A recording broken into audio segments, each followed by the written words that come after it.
आप सभी को मेरा जय जिनेंद्र। आज पर्युषण पर्व का 5वां दिन है, यानी उत्तम सत्य धर्म। उत्तम सत्य धर्म यानी हमें हमेशा सत्य बोलना चाहिए।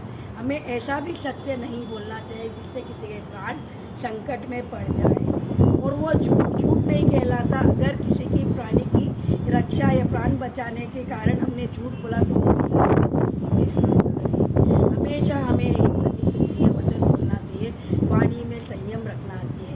हम जो भी बोले पहले सोचना चाहिए कि हमारे बोलने से किसी को दुख हुआ कि तकलीफ हुई तो नहीं, ये हमें बराबर विचार करना चाहिए। हमेशा ये ध्यान रहना चाहिए, आदेश, आलोचना, अपमान, आरोप, ये सब चीज़ों से बचिए। क्योंकि जब भी आप आदेश देते हैं, चल तू ये कर ले, तू वो कर ले, तो सामने वाले को बुरा लगता है। आपको काम ही करवाना है। अगर प्यार से भी कह सकते हैं ना कि आप मेरा ये काम कर दोगे, तो आपका काम हो जाएगा। बात वही है, लेकिन तरीका आपको सही अपनाना चाहिए। और आप अक्सर आरोप लगा देते, तेरे खातिर मेरा ये हुआ, तूने मेरा ये कर दिया, तूने मेरा वो कर दिया, ये कर दिया।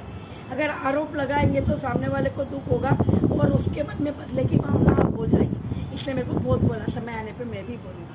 पर अगर आपका काम नहीं हो रहा, आपको मालूम है कि आपने बोला वो कार्य नहीं हो रहा, आपको गुस्सा आ रहा, पर यही तरीके से आपको मैंने काम दिया, आपका शायद हो गया होगा। अगर नहीं हुआ तो बता दीजिए, मैं आपको मदद कर देता हूँ। तो सामने वाला खुद ही बोलेगा, नहीं नहीं मुझे ये तकलीफ हो रही, जरा आप बता दीजिए। प्यार में इतनी ताकत है, अच्छे अच्छे को आप झुका के आपका काम ले सकते हैं। और आलोचना, ये ध्यान रखिए, किसी की भी आलोचना, निंदा हमें कभी नहीं करनी चाहिए। खास करके जिनके साथ हम उठते बैठते हैं और पीठ पीछे अगर उन्हीं की बुराई करें तो फिर क्या मतलब हुआ है। आज आप ही उदाहरण लो, अगर आपकी निंदा सबके बीच में किसी ने कर दी तो आपको कितना दुख होता है। अगर आपको उससे तकलीफ है तो अकेले में जाके उन्हें बता दिए, देखो आपको मेरा ये व्यवहार, मुझे आपका व्यवहार मुझे पसंद नहीं है, कृपया अभी मुझे ऐसा मत ट्रीट करना मेरे साथ, तो वो है ना सुधर जाएगा। लेकिन वही बात आपने 10 लोगों के बीच में करी तो उसकी इंसल्ट भी होगी और उसे बहुत दुख भी होगा। अरे यार, मैंने इसको अपना दोस्त माना और इसने मेरी ही इंसल्ट सबके बीच में कर दी। कभी भी इस बात का हमें हमेशा ध्यान रखना चाहिए। तो मैं आपसे, और अपमान किसी का भी नहीं करना चाहिए। सबका अपना सम्मान होता है। अगर आपकी किसी के साथ नहीं जम रही है तो बस आप अपना रास्ता, वो अपने रास्ते चले जाना चाहिए। और अपमान करने का राइट तो किसी को भी नहीं है। अरे पहले आप अपना मान तो कमाओ, बाद में दूसरे का अपमान करना है। आप अपने आप को सर्वश्रेष्ठ मानने लगे, इसलिए दूसरे का अपमान करते हैं कि ये ना।